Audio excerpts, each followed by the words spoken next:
του ποσοστού ανακύκλωσης. Είναι σύνθετα τα ερωτήματα, αν μπορείτε να μας απαντήσετε σε 2 ή 3 λεπτά λόγω του περιορισμένου χρόνου. Ευχαριστώ πολύ. Είναι τα ερωτήματα, αλλά ακόμα πιο σύντομη πραγματικότητα, μέσα στην οποία δυστυχώς η Ελλάδα μας είναι ουραγός στην Ευρωπαϊκή Ένωση, όταν σηκώσω σε όλες τις χώρες της Ευρώπης στο θέμα της ανακύκλωσης. Πραγματικά έχει παραμείνει πίσω η χώρα μας. Όμως, πλέον βλέπουμε και το βλέπουμε κάθε μέρα ότι η παρούσα κυβέρνηση, το Πρωθυπουργό κ. Μητσοτάκη, που σε λίγο θα τον ακούσουμε, πραγματικά έχει προτεραιότητα το θέμα της ανακύκλωσης, το θέμα της κυκλικής οικονομίας, του πράσινου deal. Πραγματικά είναι υψηλά στην ατζέντα και το βλέπουμε τις πράξεις των αντίστοιχων υπουργείων. Αυτό που πρέπει να τονίσουμε είναι ότι η χώρα μας είναι ουραγός και δεν εφαρμόζει ακόμα πλήρως τη χωριστή διαλογή, όπως θα έπρεπε και σωστά αναφέρει το 2015. Νομίζουμε όμως ότι υπάρχουν συστήματα και υπάρχουν τεχνολογίες οι οποίες πραγματικά πρέπει να αξιοποιηθούν και αρχίσουν να αξιοποιούνται συνεχώς στη χώρα μας για να γίνουν υποδομές στους δήμους όλης της χώρας με σπιτάκια ανακύκλωσης, το παρανομός της διαλογής στην πηγή αλλά και το οικονομικό εργαλείο. Γιατί πραγματικά, όπως λέει και η Ευρωπαϊκή Επιτροπή, το οικονομικό εργαλείο είναι αυτό το οποίο θα μετατρέψει την περιφέρεια των καταναλωτών και να πάμε το 19% στο 70% πλέον το 2025 και το 90% το 2030 στα πλαστικά και στα άλλα υλικά. Άρα πραγματικά το θέμα της εγκυρωσίας του DRS είναι η λύση.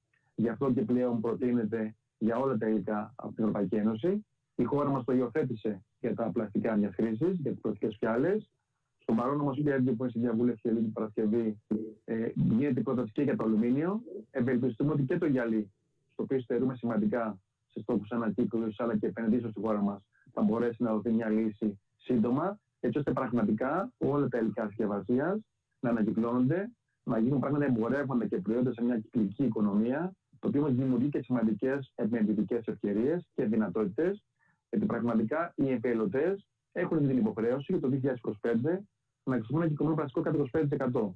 Άρα θα φτάσουμε να πρέπει να υπάρχει καλό και αρκετό υλικό, το οποίο πρέπει να γίνει με διαλογή στην πηγή και επεξεργασία στην πηγή, έτσι ώστε πραγματικά η Ελλάδα να έχει τα προϊόντα εκείνα για να μπορέσουν οι αφιερωτές και όλοι οι υπόκριτοι παραγωγοί να έχουν το υλικό για να μπορέσουν να κάνουν κυκλικά προϊόντα και περιβαλλοντικά καλά προϊόντα όπως ορίζει, όπως υποχρεούνται μέσα στην νομοθεσία.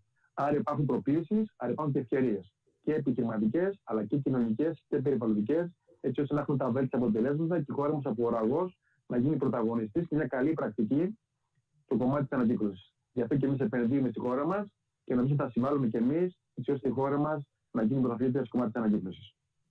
Και υπάρχει, όπως είπατε κύριε Μούργο, και η τεχνογνωσία αλλά και η τεχνολογία με τις βέλτιστες πρακτικές, ώστε να γίνεται διαλογή στην πηγή με οικονομικό εργαλείο, κίνητρο δηλαδή προς τον ανακυκλωτή, το οποίο σε συνδυασμό και με το πληρώνω όσο πετάω, pay as you throw, που προβλέπεται από το νέο νομοσχέδιο, θα λειτουργήσει, θα έλεγα, υπέρ της ανακύκλωσης, δίνοντας κίνητρα στον πολίτη να βελτιώσει τους στόχους ανακύκλωσης του. Αφενός και βέβαια το DRS θα γίνει και το εργαλείο εκείνο. Ήδη η εταιρεία Βασιλόπουλος έχει μηχανήματα για το γυαλί και μηχανήματα της Εμπίπκο για τα ανακυκλώσιμα, για χωριστά ρεύματα και καθαρά ανακυκλώσιμα υλικά, που είναι εξαιρετικά σημαντικά για να αξιοποιηθούν ως δευτερογενή προϊόντα και πρώτες ύλες. Κύριε Κονταξή, το 2035 ο στόχος της Ευρωπαϊκής Ένωσης είναι 65% ανακύκλωση, 10% το πολύ διάθεση σε χώρους υγειονομικής ταφής και υπολείπεται ένα 25% το οποίο μπορεί να αξιοποιηθεί ενεργειακά. Αναφερθήκατε λοιπόν στην ενεργειακή αξιοποίηση των αποβλήτων. Να σας πω ότι στο νέο νομοσχέδιο, το οποίο αυτή τη στιγμή βρίσκεται σε διαβούλευση, προβλέπεται ότι το υπόλοιμα των κέντρων διαλογής ανακυκλώσιμων υλικών, των ΚΔΑΗ, θα πρέπει να πηγαίνει για ενεργειακή αξιοποίηση με έξοδα των Δήμων. Είναι ένα θέμα το οποίο συζητείται αυτή τη στιγμή, μια που το νομοσχέδιο είναι στη διαβούλευση.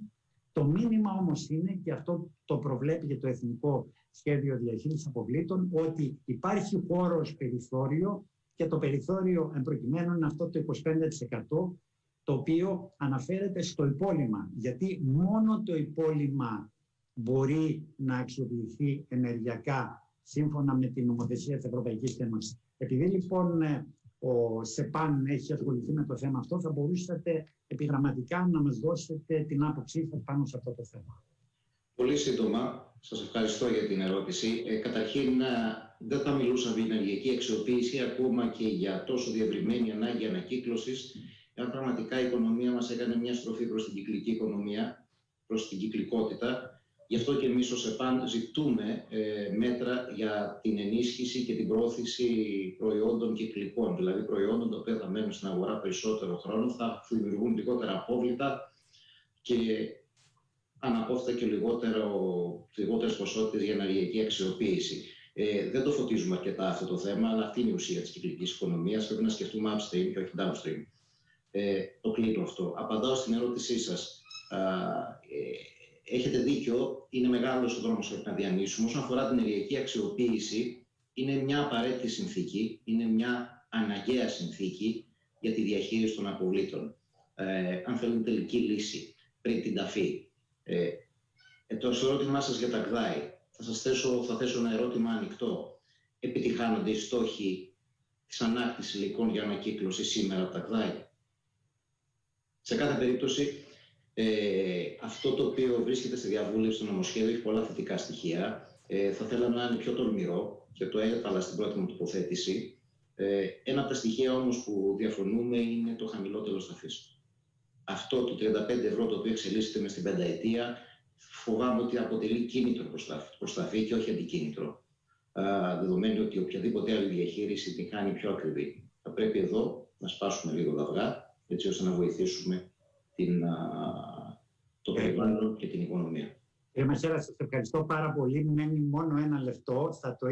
Και κύριε Κονταξή, θα ήθελα το λεπτό αυτό να το δώσω στην κυρία Μαχαίρα. Ο όμιλος σας δεν προωθεί μόνο την ανακύκλωση και την καθαρή διαλογή στην πηγή με τα μηχανήματα νέων τεχνολογιών τα οποία χρησιμοποιείτε, αλλά και τα κυκλικά προϊόντα, διότι ο στόχος τώρα είναι να μειώσουμε και το αποτύπωμα των προϊόντων, ώστε οι συσκευασίες τους να είναι πιο φιλικές προς το περιβάλλον και να ανακυκλώνονται ακόμη καλύτερα. Έχετε κάποιο μήνυμα να μας πείτε στο μισό αυτό λεπτό που υπολείπετε? Ναι, να σας πω ότι εμείς έχουμε ήδη δεσμευτεί, όπως σας είπαμε, σε αυτή τη μείωση και να αντικαταστήσουμε τα υλικά μας στο βέλτιστο βαθμό. Πρέπει να πιστεύεις ότι αυτό που θα φέρει είναι όχι μόνο η προστασία του περιβάλλον, αλλά θα προσφέρει στην κυκλική οικονομία και στην ελληνική οικονομία. Είναι κάτι στο οποίο πιστεύουμε και θα συνεχίσουμε να κάνουμε. Σας ευχαριστώ πάρα πολύ. Θα ήθελα να ευχαριστήσω όλους τους έγκριτους ομιλητές για την συμμετοχή τους στο σημαντικό αυτό πάνελ, το οποίο θα μπορούσε να αποτελέσει αντικείμενο μιας διημερίδας, ώστε να μπορέσουμε να εξετάσουμε και να αναλύσουμε διεξοδικά τα σημαντικά αυτά θέματα τα οποία απασχολούν την Ευρώπη και τη χώρα μας, και είναι ευχής έργων που για πρώτη φορά η κλιματική αλλαγή, το περιβάλλον, η ενεργειακή μετάβαση είναι τόσο ψηλά στην ευρωπαϊκή ατζέντα και που χρηματοδοτούνται και από το Ταμείο Ανάκαμψης και από τη νέα προγραμματική περίοδο και από το Ταμείο Δίκαιης Μετάβασης. Είναι λοιπόν μια μοναδική ευκαιρία για να τρέξουμε με υψηλές ταχύτητες, να εμπεδώσουμε την κυκλική οικονομία και βέβαια να την συνδέσουμε και με την ψηφιακή οικονομία. Και στο πλαίσιο αυτό, κλείνοντας, θα ήθελα να πω ότι η Επιτροπή Κυκλικής Οικονομίας του Ελληνοαμερικανικού Επιμελητηρίου θα επεξεργαστεί θέσεις σε όλα αυτά τα σημαντικά θέματα, τον οδικό χάρτη κυκλικής οικονομίας της χώρας μας, το νομοσχέδιο για την ανακύκλωση, στις οποίες βέβαια οι απόψεις σας είναι ευπρόσδεκτες, ώστε να μπορέσουμε να φανούμε χρήσιμοι στην χώρα μας, καταθέτοντας προτάσεις οι οποίες εκφράζουν και τις απόψεις του επιχειρηματικού κόσμου και θα έλεγα του ακαδημαϊκού κόσμου και τις προτεραιότητες της Ευρωπαϊκής Ένωσης. Σας ευχαριστώ. Καλό σας βράδυ. Ευχαριστούμε πάρα πολύ, κύριε καθηγητά, για τις πολύ ωραίες κουβέντες στο τέλος. Έχουμε σαν Επιτροπή να κάνουμε αρκετά πράγματα. Νομίζω ότι όλα τα μέλη της Επιτροπής και εσείς ο ίδιος πιστεύω ότι θα καταφέρουμε αρκετά να θέσουμε κάποια θέματα. Σας ευχαριστώ πάρα πολύ που ήσασταν πολύ έξοχος συντονιστής και φυσικά και τους ομιλητές σας για τις απόψεις και όλα όσα είπατε για την κυκλική οικονομία. Καληνύχτα σας.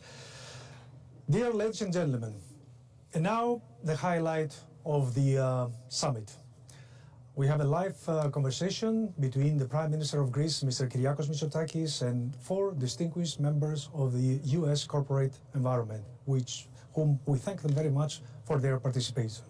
Moderation in this conversation will be the President of the American Hellenic Chamber of Commerce, Mr. Nikolaos Bakatselos.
Ladies and gentlemen, welcome to what is the highlight of the summit and the most anticipated session of the 3 days. We at AmCham Greece are delighted to have with us tonight the Prime Minister of Greece, Mr. Kyriakos Mitsotakis, as well as 3 exceptional CEOs and a Vice President who represent approximately $130 billion in turnover and more than 500,000 employees. 4 global level thought business leaders. Ladies and gentlemen, based on what has been presented in the first 2 days of GS 2020, it is apparent that as things are changing rapidly, the speed with which we adjust to the new conditions, the new values that are being formed, will dictate the difference between success and failure. In this moment, brought about by the pandemic, and despite the difficulties they face, businesses have the responsibility to step forward. Now that the rules of this new reality are being formulated and the new world is being shaped, the need for a dialogue between business and government is more urgent than ever. A new understanding between the private and the public sector that has a strategic meaning and where each one is called forward to fulfill its own share of the responsibility.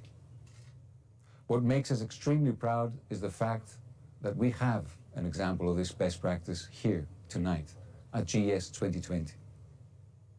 We are particularly thankful and honored to have with us the Prime Minister of Greece, who with his actions and in battling the pandemic has without doubt changed the way that Greece is viewed globally. We're joined by Mr. Myron Brilliant, Vice President of the US Chamber of Commerce, the world's largest business federation, representing more than 3 million businesses.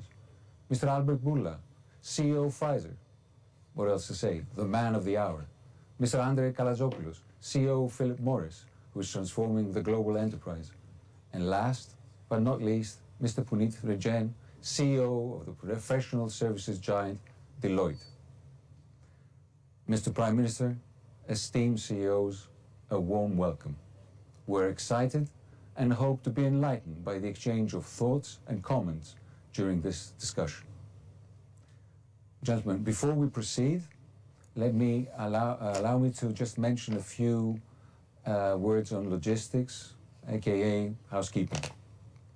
I will ask the Prime Minister a question, followed by 2 rounds of questions for each CEO, followed by 1 question for the PM from each of the CEOs and the Vice President. So the Prime Minister, please feel free to stop or comment at any point in time.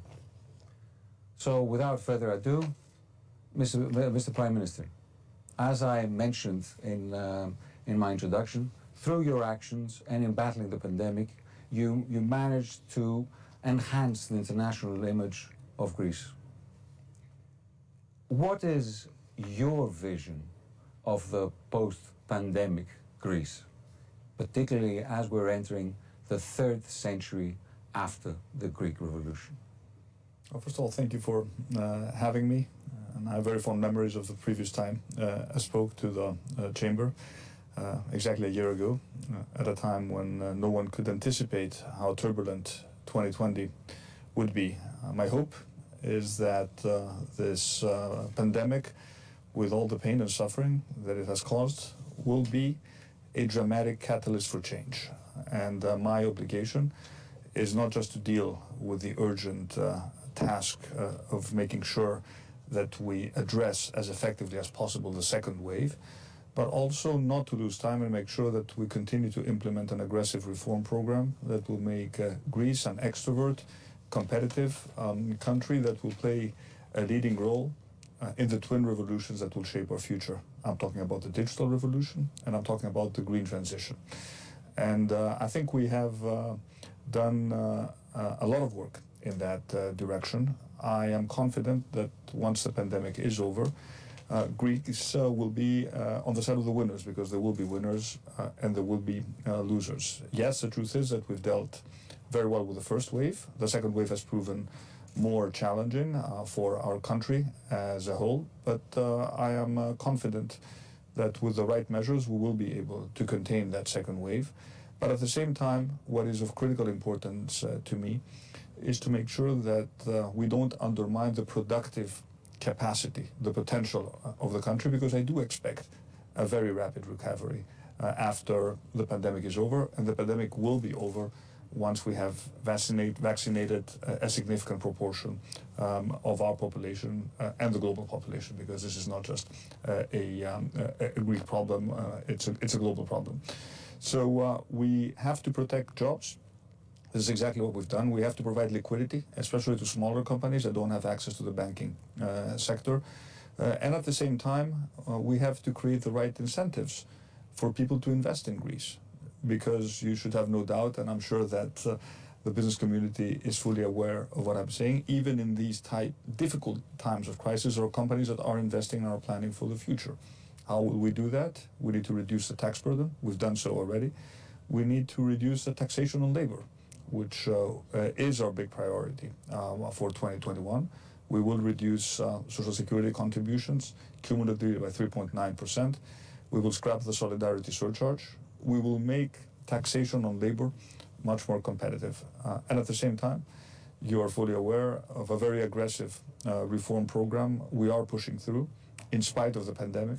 For example, now, as we speak, there is a very important legislation in Parliament regarding land usage, absolutely critical, because we need to be disciplined in terms of where we build and what we build, if we can envision a sustainable future. Just one example of the numerous reform initiatives that we do intend to push through even more aggressively. I think the pandemic has made us all wiser in a way, fighting with a difficult crisis, looking at our strengths, looking at our weaknesses, and if anything, what I can tell you is that today I am significantly more committed to my reform agenda than maybe I was before the pandemic. I see the opportunity, I see the need. I'm aware that there is capital available, both from the private sector, but also from Europe through the Recovery Fund, and I don't intend to waste this opportunity, essentially to transform the country. And I think we need to think boldly in terms of the post-COVID challenges. We are not going to be timid, but at the same time, we're going to put forward an inclusive agenda where we will address a lot of the grievances which essentially were at the root cause of the crisis. Issues such as income inequality. How do you bridge the digital divide? How do you make sure that you reward the dignity of work, especially for those essential workers who we now realized how important they are, but maybe they've been invisible for a long time. So all these are important priorities, and as we are totally committed in addressing what is the urgent problem of the day, which is dealing with COVID, making sure that we save lives every day, but also we're fully aware of what is the important challenge for the next day, and we have to work on both these tracks simultaneously. Thank you, Mr. Prime Minister. And speaking on behalf of AmCham and in relation to information that we have from companies that are interested in investing in Greece, there is more and more interest coming our way. So you're doing a good job. We see it. I mean, we'll have a chance, I'm sure, to discuss specific business opportunities. But Greece is, it's on the radar screen. And my intention is to make sure that we punch above our weight. We have significant comparative advantages that we need to leverage, and not necessarily in sectors which are associated with Greece, for example, such as tourism.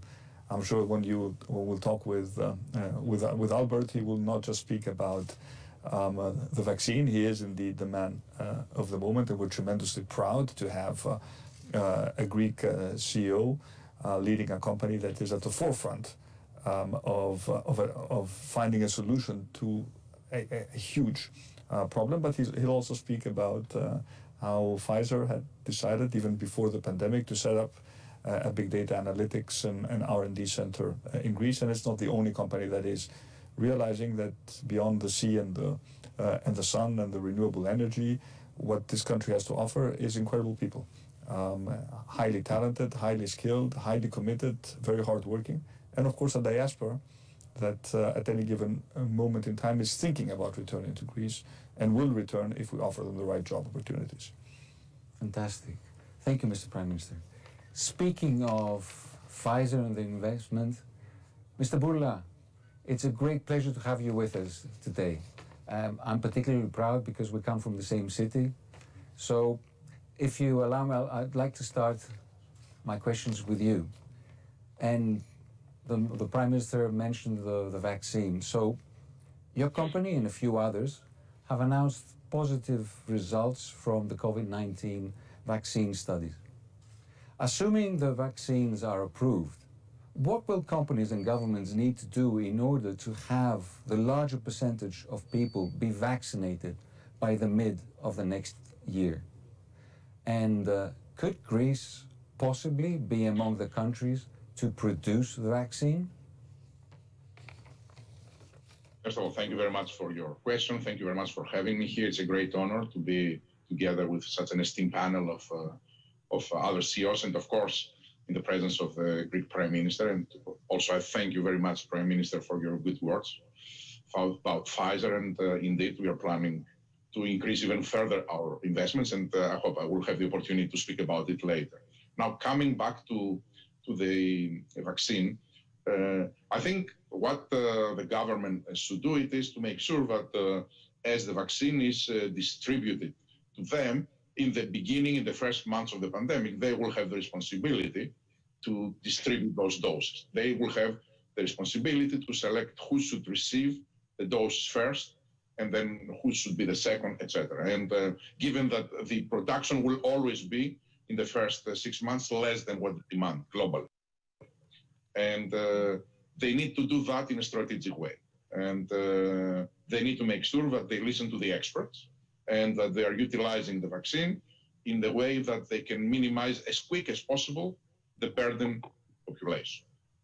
For example, many governments are thinking that they will start with the healthcare workers, or many governments are thinking that they will start with the people that are senior and they are living in nursing homes. Everybody depends on the specific needs of the country. They will need to make sure that they design a plan that will minimize the impact. And let's not forget, even if we vaccinate a relatively small percent of the population in the beginning, we can have a very large impact, because a very small percentage of the total population contributes disproportionately to the severe cases and deaths. So if we vaccinate this part of the population in the beginning, we should be able, without developing herd immunity, to see dramatic drop in those indexes, which will allow to provide more confidence to open the economy. So that's the first thing. The second thing I would say is that the government needs to make sure that given the pressure, open the economy, should not make the mistake, because now we have a vaccine, let's relax immediately the other measures. I think it will be important that they will use the vaccine as one tool in controlling this disease. Undeniable, it's going to be likely the most effective, most permanent impact, but there will be one of them in the beginning. And the time that we'll have to go back, we can go back to normality is not far away, but definitely is not now. So let's make sure that we don't do this mistake. And on your last question, which is if we can produce it either in Greece or in other places, it is indeed a problem, manufacturing. And it is a problem in the sense that we are living a situation that something which is very new, so we didn't have an existing manufacturing line for a vaccine like that, will be required in such global demand that it is impossible to meet. So we are doing right now everything we can to increase the manufacturing capacity that we have. But the challenge is that we need to increase it in the next few months. I feel very comfortable that by the end of 2021, for example, we'll have more doses than the world needs. But right now, we are going to have in the first months the supply. So the solution is not to try to do something from scratch, because it takes a lot of time and very specialized manufacturing technology to be able to produce an mRNA vaccine, for example, which is in our case. So right now, I believe that our focus is in the big facilities that we have engaged, how we can incorporate additional investments, how we make sure that the suppliers can provide to us enough products so that we can increase the demand, the production. Thank you so much. Speaking of investments, Mr. Prime Minister, and reforms, it has been extremely important for Greece to exit the 301 list of the Department of Trade of the United States, paving the way for more investment. And I think this was one step just before Microsoft announced its 500 million investment in data centers in Athens. So following this line of thinking, I'd like to ask Mr. Kalatzopoulos, illegal smuggling and illicit trade are the biggest problems globally for your industry. How would PMI assist Greece to tackle this problem? First of all, good evening and thank you for having me. Thank you particularly to the Prime Minister. And as Mr. Bakatsello said, congratulations for the way the government has handled the COVID crisis. I think it's remarkable for Greece, and I was personally surprised both about the measures of the government and the discipline of our compatriots. I have to say, of course, COVID is the most important thing just now, but illicit trade in this broad term and I hope we will not have this problem with the COVID vaccine. I think Mr. Burla is very much aware that there is danger that we have fake products running around, and we have to be very vigilant. Now, if there's anything to learn from cigarettes, clearly it requires an enormous cooperation between the government and the companies to track and trace all these products. It requires the appropriate legal frameworks, because very often when we seize contraband products, there is very little punishment. But the most important thing is change the legislation, train the customs officers, including in the most, unfortunately, modern tools, because organized crime today uses a lot of digital and internet tools. And clearly, as a company, we are willing to invest in this area, help the governments, give them the appropriate equipment where it is possible legally, and continue the cooperation with the customs and the rest of the authorities to minimize to the absolute possible this very important problem, because we need to understand that it's not about just a few cheap cigarettes. Organized crime and illicit trade have many forms, from human trafficking to weapons to terrorism, and they're all financed the same way, operate the same way. So learning from a sector where we have many years of experience, I guess it can be applied to many other areas. Thank you so much. Speaking again of reskilling Greeks, Deloitte in Greece has made a real impact in reversing brain drain with its decision to action and establish within the crisis a competence center in Thessaloniki, focused on tech skills, which I understand that this is now employing some 400 professionals.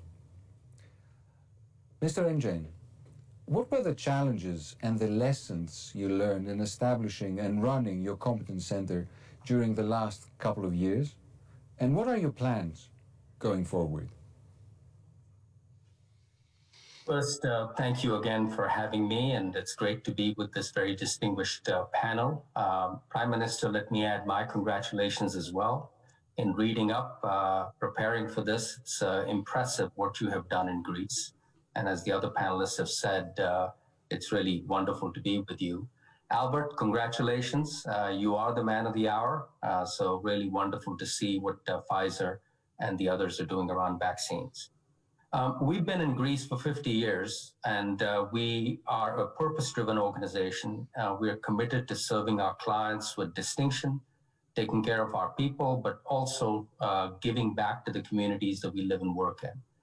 And we are a people-driven organization, so we are always in search for the best talent. 2 years ago, counterintuitively, we decided to invest in Greece, as you said, to build a competency center focused on some of the technology-enabled skill sets that are critical in this economy. And it's been a remarkable success. I have to compliment the government for the incentive and for the encouragement that they've given us. But it's been a remarkable success, not only for Greece, but also for its ability to serve beyond the borders of Greece. And the Prime Minister is absolutely right. This pandemic has been horrible on multiple dimensions, but it has changed fundamentally a few things. It has reaffirmed digitization. It has reaffirmed cloud, cyber, the secular technology trend, which plays really well to this competency center that we've set up in Greece. And our plans are to grow it in a meaningful way in the next couple of years. I expect that we'll potentially double it in size. And I think it's a great magnet for the points that the Prime Minister made, which is attracting the best talent, maybe even attracting back Greeks to come and work and contribute in this new environment where digitization, cloud, cyber, some of the skill sets that embody the center are so critically important. Thank you. The last question of the first round goes to Mr. Brilliant, our partner in the US, the US Chamber of Commerce. On the 20th of January, the new administration will be sworn in. What will the Biden administration mean for US-Greece and US-EU relations? Well, thank you for having me here, Nico. And of course, AmCham Greece should be congratulated for having its 31st annual summit, and we're so proud at the Chamber to be a part of it. Prime Minister, I am the Executive Vice President of the U.S. Chamber in charge of the international program. It's the largest of any kind in the world today, and we're in over 50 countries through activities directly. And of course, we're so proud of our partnerships with the American chambers, including in Greece. And not too long ago, Nico and I were together with the Egyptians and others talking about the Eastern Mediterranean Gulf and the drive for energy revolution that could really change the lives of the people in your country and in the other countries affected by the fines there. Let me just take a couple moments first to tell you that personally, I was supposed to be in Greece in April with my daughter, who's 21 years old. My first name is Myron. It's a Greek name. My father's a very famous Greek historian. I say that because we've all been impacted in big and little ways by the pandemic. And the three companies represented by the CEOs here today are three members of the U.S. Chamber. Of course, I applaud Albert and Pfizer, like the others, in the fine here on the vaccines. And I think Albert laid out the challenges ahead in terms of the distribution to make sure not just Americans and people in Europe get the treatment and the vaccines, but all across the world. And that is going to be a challenge, a distribution challenge that's going to require cooperation. So let me just say a few words to the question that Nico laid out for me.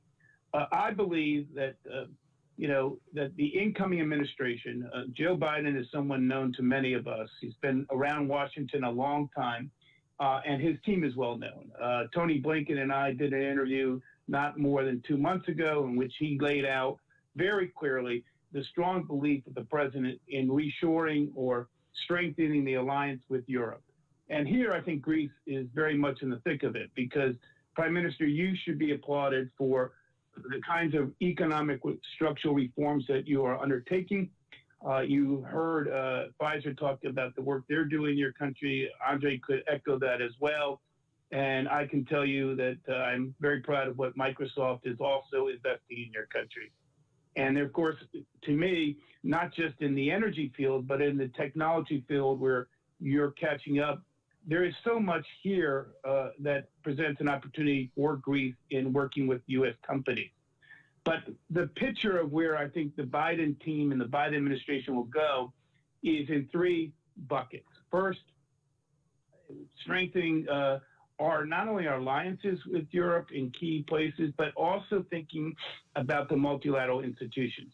Yes, we need to be in the WHO. Let's be absolutely clear. We pushed back against President Trump on this issue. We need reform of the WHO, but we should be there. Two, of course, the WTO and the importance of renewing a commitment to working with the Europeans in the WTO agenda. And three, of course, the Paris Climate Accord. And I think you will find industry is united that we need to work together on sustainability goals. Now, there are opportunities, and my second point is on the EU-US front. We've got to get some early wins. There are trade irritants like the Airbus-Boeing dispute. There are other issues like the 232 steel aluminum tariffs. We need to take those out. Those trade irritants divide us and do not unite us in the ways that we need to work together with our friends in Europe. And we need to take those threats off, and I believe the incoming administration will do that. We also need to find ways to cooperate on issues that are outstanding in the U.S.-China relationship, and Europe and the United States can find a path forward. And I think there are opportunities, including in areas like investment screening and subsidy practices, and that's something that if you're more interested in, we can talk further on. But there are challenges, and I just want to be clear because as much as I embrace the EU-US relationship and, of course, our work with Greece through the AmCham, I do want to be clear-headed about some of those challenges that we face collectively. Of course, there are differences on digital policies, rather around digital localization, around privacy, around DST, that we need to have an OECD solution. And there are even going to be some challenges around sustainability. Now, in a pandemic, we need to all focus on, first, recovering from the health crisis, something that Pfizer and all the companies are focused on. Second, we need to clearly focus on the economic aspects of that recovery, utilizing fora like the G20. But Prime Minister, where Greece comes in is I think you have an opportunity here to continue the digitalization of your economy, to attract and encourage the inclusive growth that you laid out.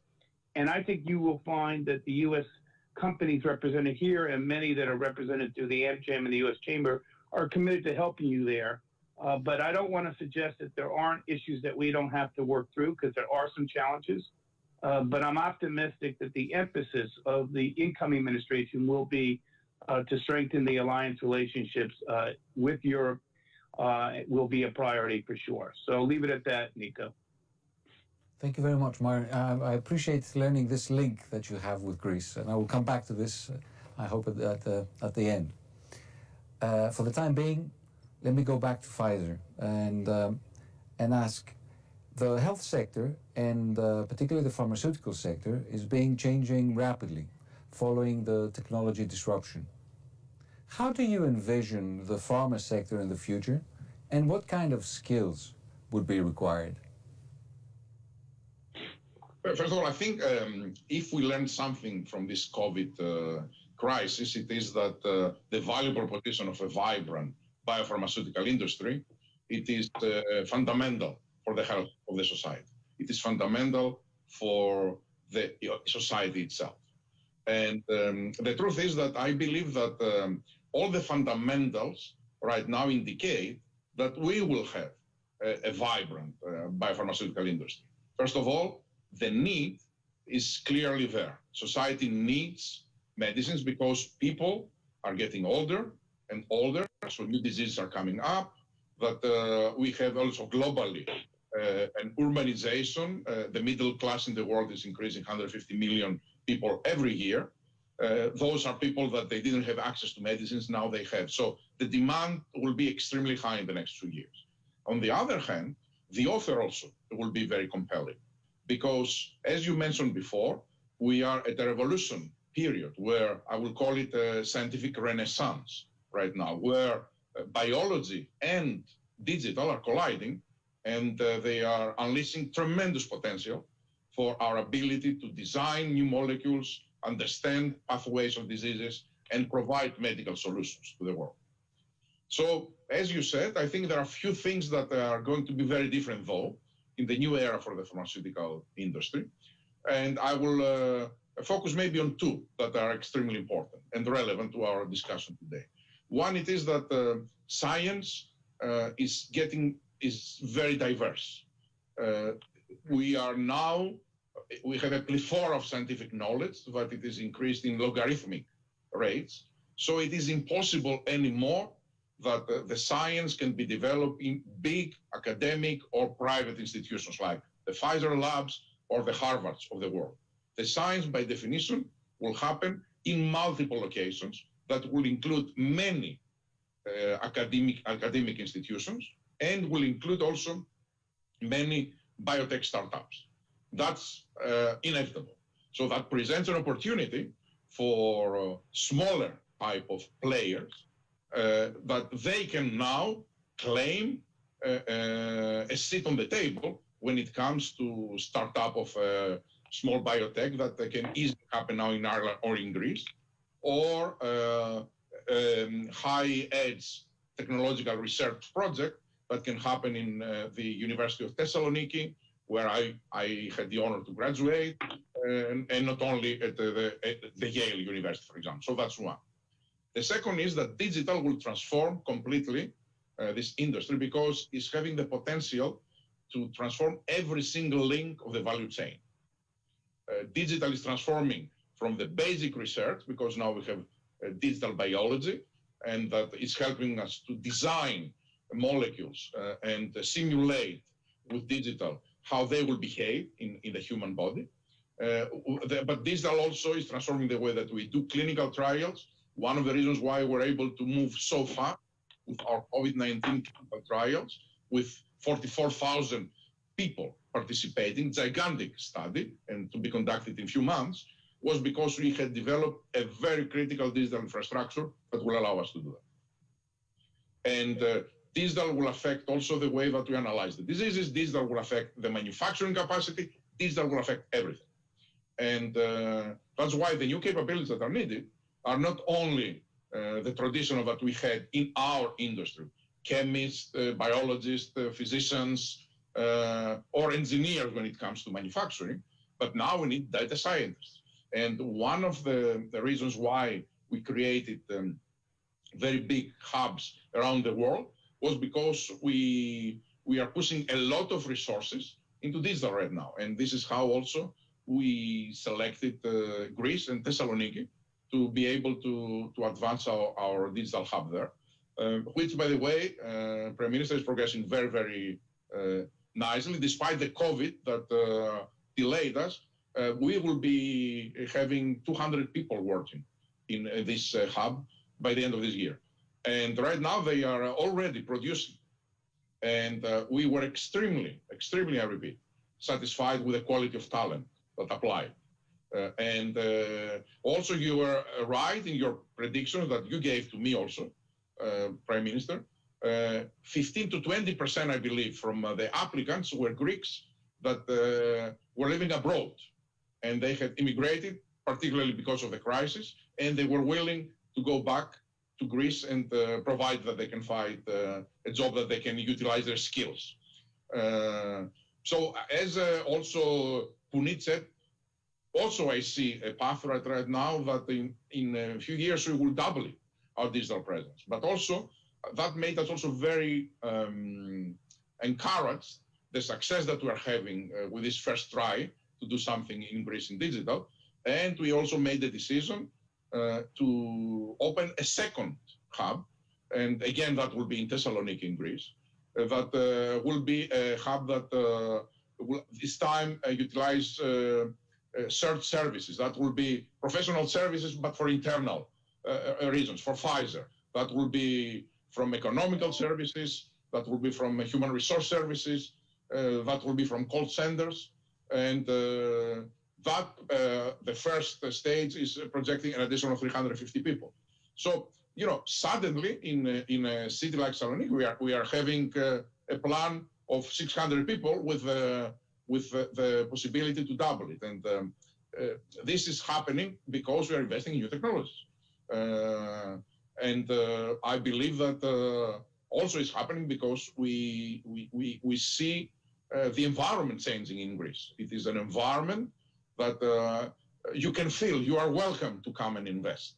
And I'm very happy that my own country is doing so well in their ability, because I know from Satya in Microsoft how they decided to come, and I used a lot of Punit's help. His Deloitte actually advised us a lot in selecting our hubs, and I can see how the global business community feel about the environment in Greece right now.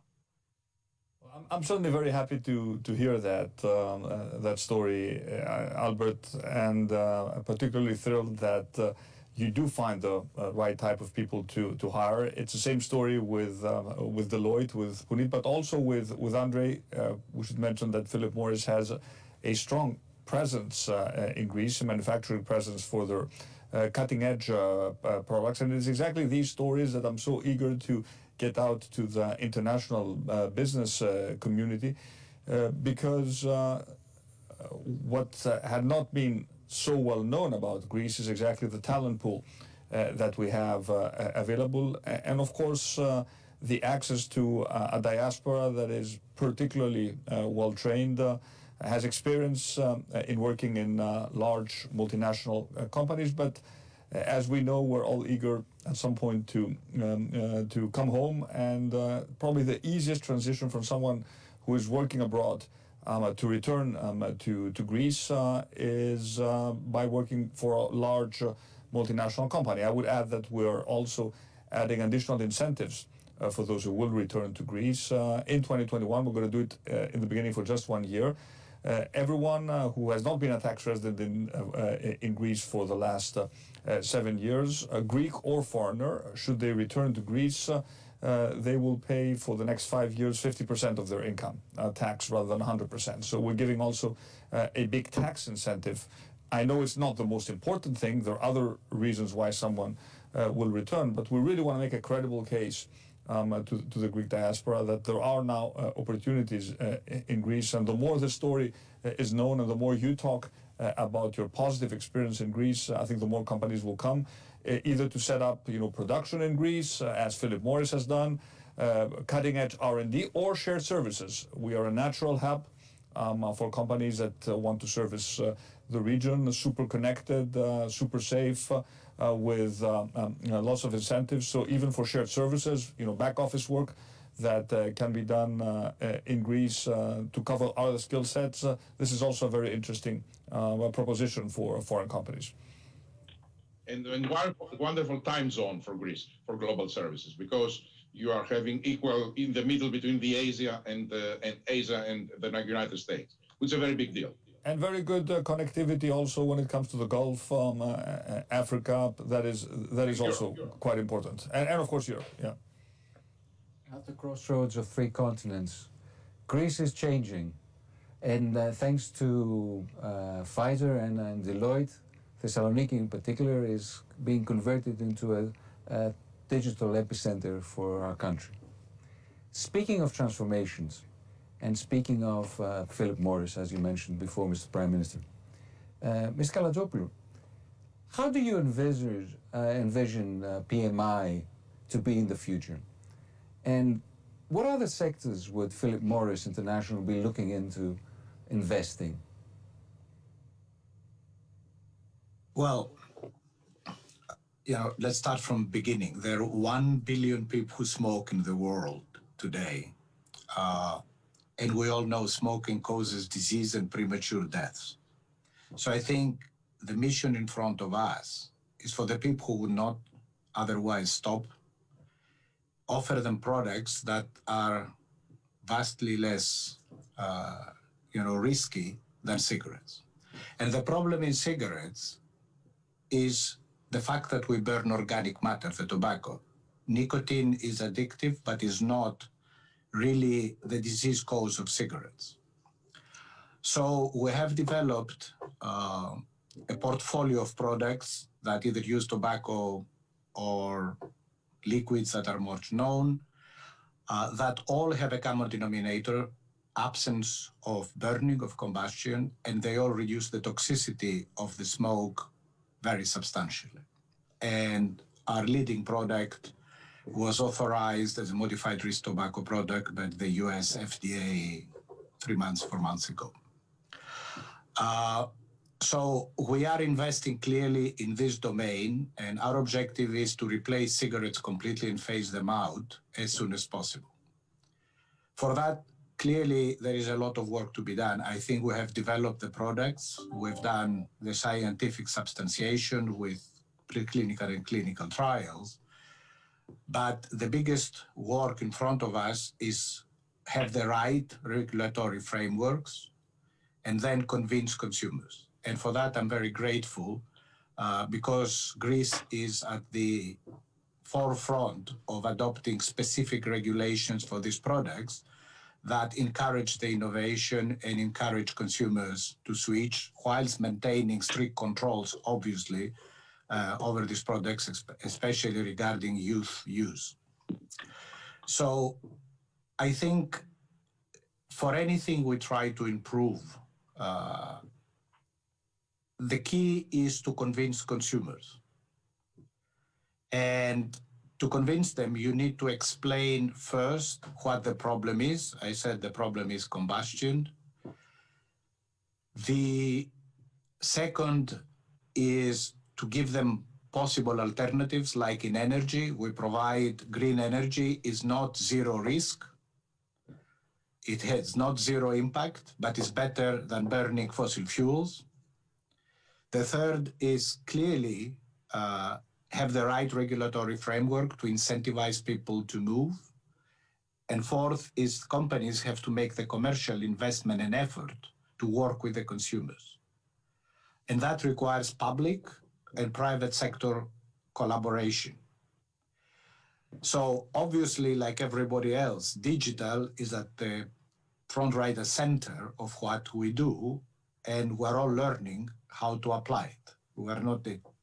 We still manufacture a lot of physical goods, but digitalization, especially as you have products that have electronics, is very important to accompany consumers during their journey.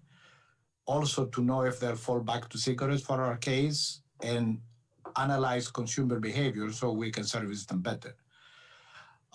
So I think that's the effort of the company. And obviously the objective we have is not only to be depending on nicotine or alkaloids, but as we have consumer data, we can offer them other products and services in the future. But the priority is clearly to replace cigarettes. Now, coming to Greece, Papastratos, which is the Greek affiliate of Philip Morris, has been in Greece for 90 years. So it's part of the economic and social fabric of the company, of the country, I'm sorry. And yes, we have invested in physical facilities, and actually we had the last investment we made started in 2017 when we converted the entire cigarette factory into a 100% reduced risk product or smoke-free products facility that exports in 6 countries. And as our product IQOS grows, obviously the possibilities in the factory grow. And we're very pleased with the performance because it's a very complex product to produce, both in terms of quality, controls, and also efficiency of the production facility. And I will echo what everybody else said. Greece has a fantastic workforce, well-educated, skilled, and very street smart, which not everybody has. Clearly, and I think the Prime Minister and the government are moving in the right direction. For all investment, you need stability, you need predictability, and, an increasingly professional administration and institutions, and no red tape. And I know it's a vast program, and I hope we will make good progress as we move. And also appreciate the fact that we don't only look at physical investment or brick and mortar in Greece, but we are moving now in the direction of using the skills and the abilities we have to be at the forefront of the digital part. And I think the green transition, I'm wondering why we have not done it so far. So I think time has to move there. Thank you. I'm relatively close to Christos Charabandidis, who's heading Papastratos in Greece, and I have to congratulate you on how you've transformed Philip Morris. I've been to the factory, and it's really impressive. And I think that I speak on behalf of everybody here. We also thank you for the support that you've given the state during the pandemic. Perhaps the Prime Minister would like... I would like to thank you and the company, and of course your fantastic team in Greece. You've been at the forefront of important contributions, thinking really proactively, helping us a lot during the first wave of the pandemic. And I would like to thank you and also your Greek team. It is part, I think, of the social solidarity portfolio that any company needs to manage, but you've made your presence very much felt in Greece through your contributions. Thank you for your very kind words. Thank you. Thank you, Mr. Prime Minister. So obviously Greece is changing and it's attracting more investment. I would like to ask Puneet something. Greece is exiting a long recession, and the financial markets are already showing confidence to the Greek economy and, of course, the administration. We understand that the pandemic is rapidly changing the global markets and will result to a so-called new normal. In this new reality, what should be the priority of a small country like Greece in order for the country to increase its competitiveness and forge ahead? I'd like to build on what Andre said. Actually, he answered that question really well in terms of good governance, talent, market, some of the reforms the Prime Minister is undertaking. I think those all play into it. But what I'd like to be able to do is expand on this notion of the new normal. Albert mentioned digitization. I think there's some trends that COVID-19 has reaffirmed. The first is how work is going to get done. Take Deloitte. We have 300,000 professionals globally, 800 offices. We had to take our entire organization remote in March. Now, would we go back to the way that we used to travel? Probably not. So the way that we will do work, the way that Albert will do work in Pfizer and in PMI will change fundamentally as a result of COVID. And I think that's an opportunity for a country like Greece, with increased remote work, increased flexible work. The second is around digitization, this technology-enabled transformation that is being enabled by digitization, cloud, and cyber. That is why the center that we've invested in, that Albert has invested in, comes into play. And I think that is going to be fundamentally different and a change as a result of COVID, and something that Greece can certainly build on. I think the third area is the way that business is done. Supply chains, I've spoken to about 100 CEOs in the last several months, and every one of them has talked about how they're going to reassess their supply chains. Albert talked about the way that research is going to get done and development is going to get done, ecosystems, not only in the pharmaceutical space, but in every business, are going to play an increasing role. And again, a country like Greece can play and punch, as the Prime Minister said, above its weight. The fourth and final trend, I think, is actually a silver lining as a result of COVID-19, and that is around the environment, the ESG measures. I don't think we're going to go back to the way that we used to travel, the way that we used to live. And I think there's an opportunity for us as business leaders, as country leaders, to really step up and address some of the issues that are going to plague us as a global community, climate being one of them. And I think Greece can certainly lead on that, as will a number of companies. Deloitte is going to do its part. I know that the others on this interview will do their part as well. Thank you. To close the second round of questions, I'd like to ask Myron, what are the Chamber's priorities when you look at Europe? So, Nico, I think there is a common theme here among the three executives, and I just want to start with just saying that, Mr. Prime Minister, what you have heard is the rapid increase in digitalization of the global economy, the impact that's going to have on the workforce, clearly the issues around sustainability and inclusive growth. You mentioned that in the outset. I would echo what Lynette said about supply chains. I just got off a call with the head of the IDB, the Interdevelopment Bank, and of course, that was the theme of what they were talking about in the Americas. Everyone is under this illusion that they're going to be able to nearshore supply chain. So the first thing I would say, our priority is to make sure that the environments in these countries are competitive and that they're doing everything they can, including in your country, to continue the kind of structural reforms that you've outlined already in your agenda. We would just encourage you to continue to go deeper on that. Two, to accelerate your preparation for what is going to be in the post-pandemic world, and thanks to Albert and others, we are going to get to a post-pandemic world.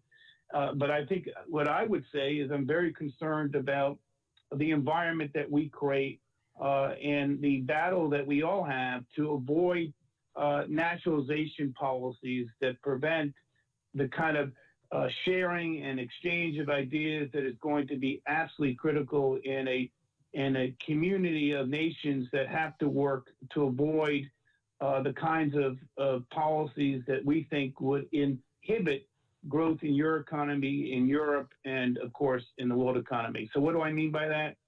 We got to get rid of some of the trade irritants between the United States and Europe that I outlined initially.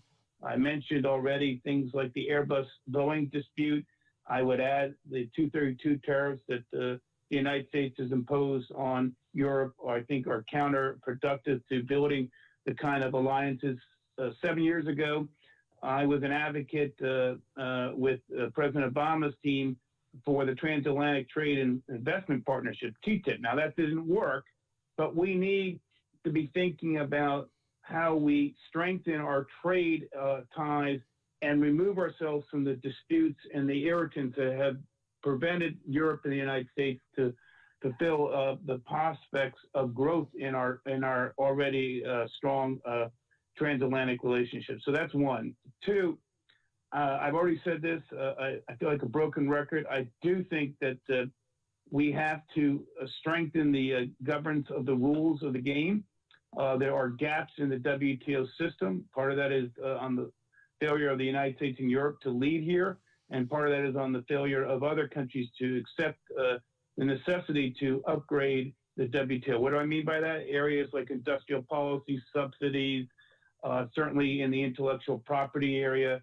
These are things that have to be addressed if we're going to level the playing field and create the best conditions for growth, inclusive growth. I also believe that we have to recognize in this regard that climate is not an issue that can be in isolation. We all believe in sustainability and the opportunities that it provides in commerce, but frankly, we've got to agree on what that means. We got to agree on what the rules of the game are going to be, and they can't be discriminatory in nature. And this is an area where we still have a lot of work to do. And finally, I would just say that since we focus so much on digital issues, I just really believe that we have to define what that means when it comes to data privacy, when it comes to taxes, when it comes to e-commerce, when it comes to the nexus between national security and commerce that we see in the U.S.-China debate. We need Europe and the United States to be thought partners and leaders in evolving and developing the rules of the game in these areas that are right now not really covered, not only not by the WTO, but are really being independently defined in ways that perhaps undermine confidence in the business community, do not provide certainty that we need. I see it time and time again in the conversations I have with the Chinese leadership and with other governments. And I, Prime Minister, would just echo something that has been said already. We want Greece to succeed. We want Europe to succeed. And we want the United States and the business community in the United States to be advocates for strengthening the alliance at a time when the world is fragile, when there is huge debt, when there's huge social issues, when there is big questions looming around environment and sustainability, and of course, big questions about not leaving people behind as we accelerate the digitalization of our economy. So these are all issues on the minds of executives. I could go on. I'll stop there. Nico, and turn it back to you. Thank you very much, Myron. Mr. Prime Minister, when we were putting together this conversation, we had asked our 4 business leaders to, at the end of the second round of questions towards them, to pose some questions towards you. So if you don't mind, we'll start in reverse order. Myron, would you like to go first? Well, I mean, I have a question that's, I think, on all of our minds. Mr. Prime Minister, you have talked about the fact that your country has done a pretty good job in managing the health risks from COVID-19, and congratulations on that. But there's an economic challenge for your country. And the question I have for you is, one, how do you feel you're doing on the economic side? And you mentioned it earlier, but what are the areas that you feel that you need the help from the business community on? And two, how is the coordination within Europe? I mean, we follow very closely the Brexit talks between UK and EU. I know you do as well. As I was on with the Irish Taoiseach not too long ago. How are you viewing yourself in working with the European countries in trying to ensure that growth is restored across Europe and therefore growth is restored across the world, with Europe being a strong partner? And then in that regard, what are the lessons that you think we should all take from your experience and the experience you have with Europe as a whole? A lot there for you. Well, we know that 2020 is going to be a very bad year for all European countries. I expect Greece to be, probably in the average of Eurozone countries when it comes to the recession. But the question really is, how do we plan for 2021, and what are the prospects in a post-COVID world? And what are our comparative advantages as we move forward? As a country, I think what is very important is, first of all, the fact that we've earned the credibility of the capital markets. We're currently borrowing at record low interest rates, and there is a general belief that in spite of our big stock of debt, the combination of the liquidity provided by the ECB in conjunction with the fact that this is a credible reform-oriented government makes investors extremely comfortable. We saw it in the in the debt markets. We're also interestingly beginning to see it in the Greek equity markets. Now, on top of that, what is absolutely critical, and this touches upon your second point, is the fact that we did agree, after 5 extremely painful days and nights, to a very important, a massive, I would argue, a step in the direction of Europe being able to borrow as a supranational entity and then channel grants and loans to those countries that need the funding the most. I'm talking about the package that was agreed last July.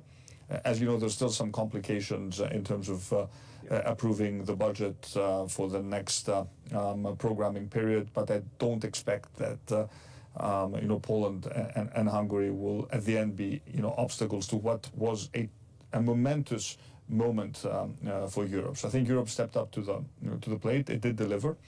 We were one of the first countries to submit an aggressive set of projects for what is called the RRF, the Recovery and Resilience Fund.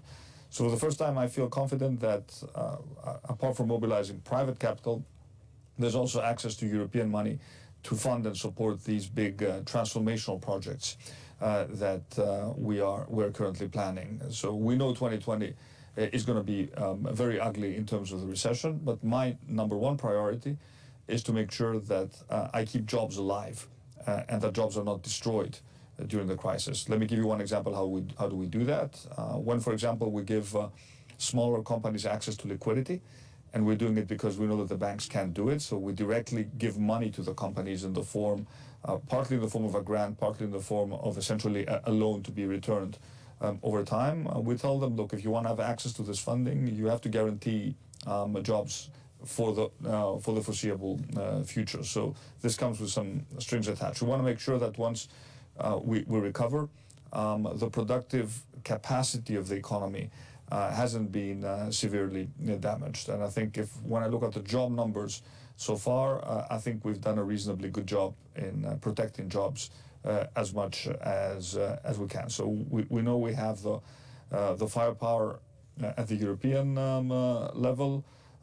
We are significantly progressing when it comes to cleaning up the banks and the non-performing loans within the banks, taking some important decisions along the lines, but this is also a project that is moving in the right direction. So if we manage to address the 3 main strategic tasks that were outstanding when we took over the country, the first is change our fiscal policy. This was a necessity in the post-COVID world. We're all encouraged, and we are spending more, but we need to spend smartly, making sure we address the supply side of the economy through real and meaningful structural reforms, all the issues we touched upon, while at the same time cleaning up the banking system. I think we probably have addressed the main challenges that will allow the next decade to be significantly better than the previous one, which, as you know, was pretty traumatic for Greece overall. Thank you, Mr. Prime Minister. Thank you, Myron. Puneet, would you like to go next, please? But gentlemen, please feel free to jump in and ask the Prime Minister. Prime Minister, you've heard all of us talk about the post-COVID new normal, and some of us outlined the 3 or 4 things that will change the way work is done, the way business is conducted. Assume that you agree with that, but you also talked about Greece punching above its weight. So in this new normal, what specifically would Greece do to punch above its weight? Well, let me touch upon the point that you raised, because it is of critical importance to me. COVID has demonstrated that you can work from anywhere. If that is the case, and I think it will be a case to a great extent, then why not choose to work out of a place that is beautiful, safe, offers excellent quality of life, we have access to good health care, but is at the same time connected, close to your major markets. So I want to make Greece, the best place not just to visit, but to work from. I want to make Greece the best place to retire, should you choose to spend, your winters, not your summers, if you're a Northern European, in a Mediterranean climate. So this perception of Greece as a destination, but not just for tourism, a destination for work, for investment, for people who will choose to retire, I think we have a lot going for us in that direction. And it's interesting to me how many people, even during the pandemic, chose to actually spend their time in Greece and work out of Greece because they saw the overall proposition that the country has to offer. So I think that if we combine our natural comparative advantages, one of them being, our geographic location, the beauty of the country, with making sure that we don't fall behind, but we lead in terms of the trends that you have identified, I think we're really onto something. And when it comes to digital, let me just highlight 2 examples which I think are particularly important. The speed with which we've moved services that were traditionally done through physical contact to the digital world through our site gov.gr. This was a revolution for Greece, but people are so enthusiastic about it. They suddenly realize that their life can become so much easier. So the digitization of the state as a vehicle to break down silos and bureaucracy is for me a major proposition. But also look at education. We currently have every single Greek classroom, every single, from kindergarten to high school, on digital classrooms. Nobody thought that this could be done a year ago, but we've done it.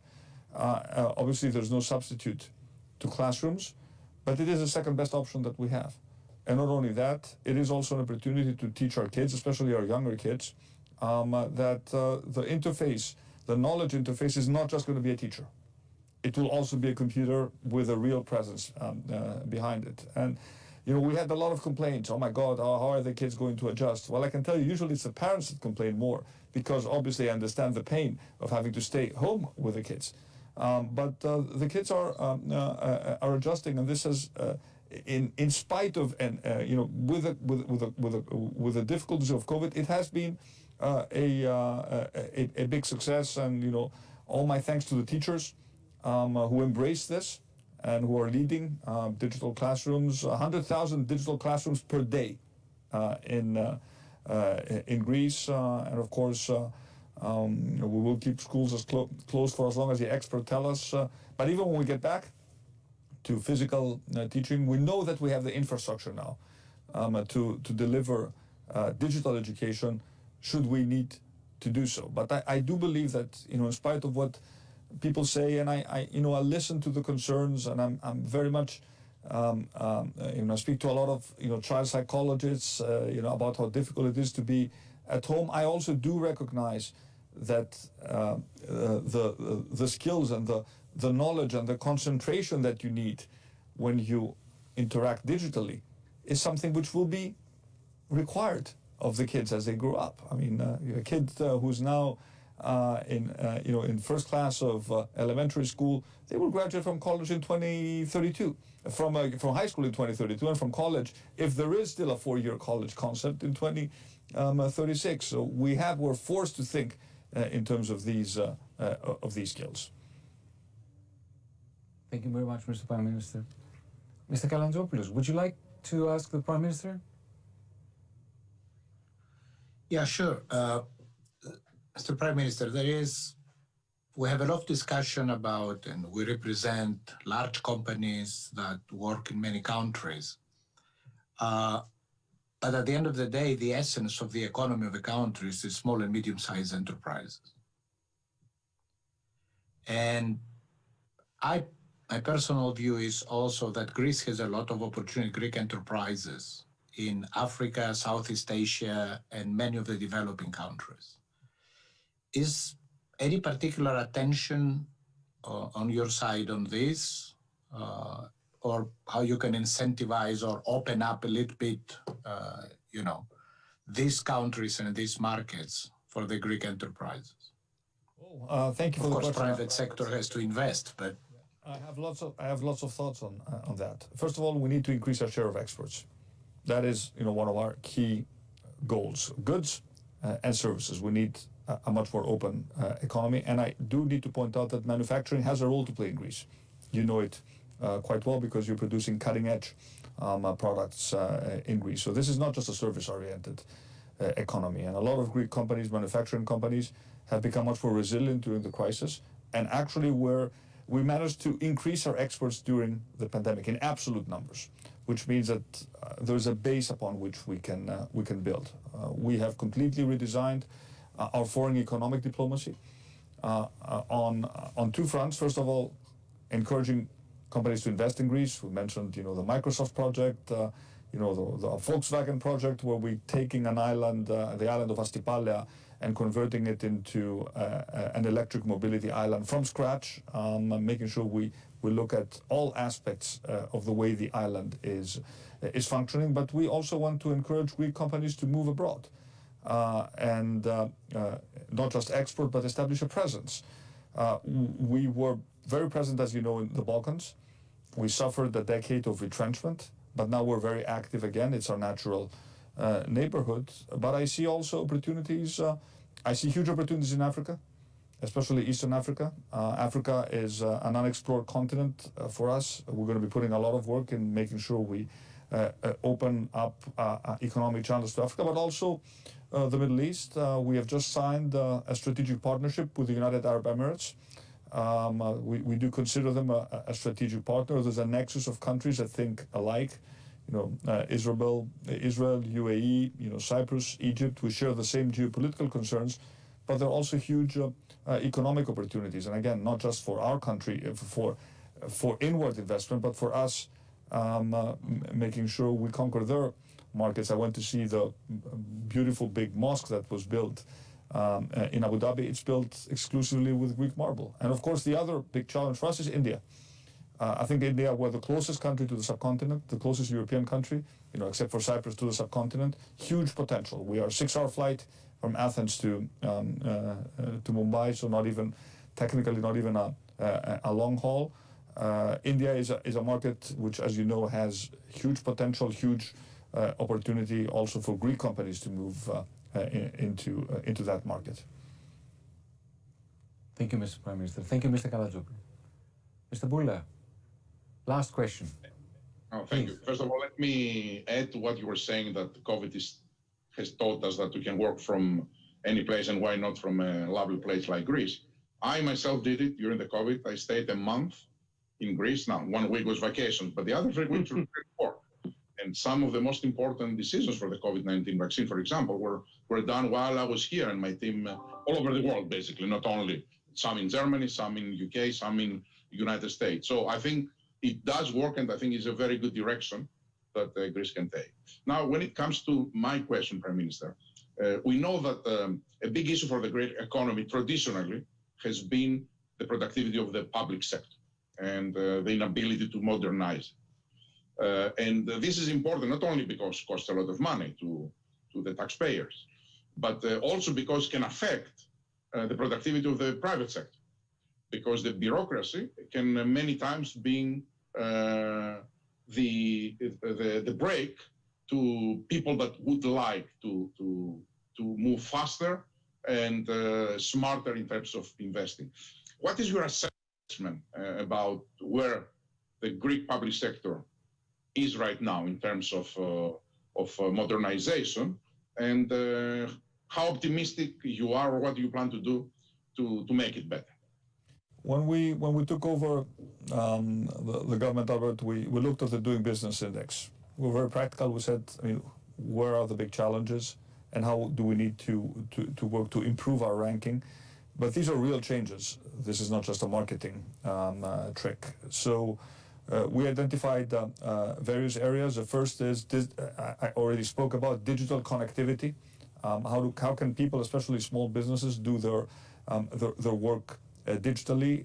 And let me just give you an example. When we handed out the last cash grant to small businesses, applications were submitted on Monday, and on Thursday, money was paid into the accounts of businesses. Obviously, of course, this all requires a digital infrastructure. There's the HR component of the public sector. I think there are a lot of civil servants that have done a tremendous job during the crisis. And I hate this dichotomy in Greece, sometimes between you and I have spoken about this, which is false about, the productive private sector and the public sector that is sort of not as productive. I've met so many civil servants that are doing a tremendous job, but they need more incentives, they need to be assessed, they need proper performance assessment, and they need proper HR management to deliver even better. On bureaucracy, I think we've done a very substantial job to reduce barriers, especially when it comes to licensing. We focus a lot on these issues, and we have made significant progress. And we know that when it comes to big investments, strategic investments, we will smash through any bureaucratic obstacles. That's the way we did the Microsoft investment, and we have a task, a team at the Ministry of Development that is in charge of making sure that sometimes we have to go case by case to solve problems, and if need be, we will do that.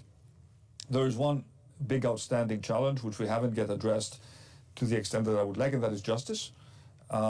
We need greater speed in the decisions of justice. We have made progress, but that is a big long-term structural reform that we still need to address. But I come from the private sector. I always want to put myself in the shoes of a CEO who has to make a decision and choose between Greece and other countries. We are all competing, and countries are competing, and we have to be competitive, and we have to make a compelling case, and we have to deliver. It can't just all be talk. We sit here, we have a lovely view of the Acropolis. I remember so many stories of, businesses and CEOs coming to Greece. Their first dinner was always lovely with a view of the Acropolis, and then everything unraveled because we couldn't deliver.